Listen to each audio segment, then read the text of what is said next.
eu não sei o que dizer. Eu só preciso dizer que o Chorão sempre vai continuar vivo em cada um de nós que somos fãs de verdade, porque ele foi essencial em muitos momentos da minha vida, da nossa vida, momentos que a gente precisava escutar, falasse tudo que a gente precisava naquele momento, e ele faz parte da minha vida. E tem sido difícil demais citar uma notícia dessa de que ele não está mais presente. Sei, só resta pedir a Deus, a Nossa Senhora, que cuide da alma dele, que acalme o nosso coração, porque é como se uma parte de mim estivesse morrendo. E a gente não morre fisicamente por fora, mas por dentro a gente morre. E é difícil falar de tudo isso.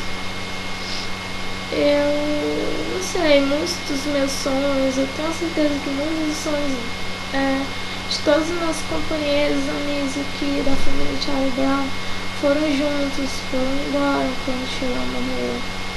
E o tempo não volta, e isso, o que dói mais também é ver que as coisas estão tomando uma proporção tão diferente. Tem gente que não respeita o sentimento dos outros, fica julgando o Chorão, julgando a vida dele. Só Deus pode julgar.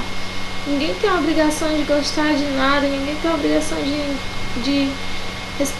de gostar de ninguém, mas todo mundo tem a obrigação de respeitar o próximo, respeitar os gostos das pessoas.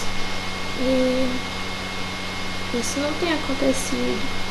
É difícil demais aceitar, além de ter que aceitar a nossa dor da ausência dele, a gente ainda tem que escutar coisas bastante desagradáveis, coisas inúteis que, sabe, as pessoas poderiam usar bom senso, evitar falar mal de algo que elas não conhecem, de alguém que elas não conhecem, porque ele significa muito pra gente.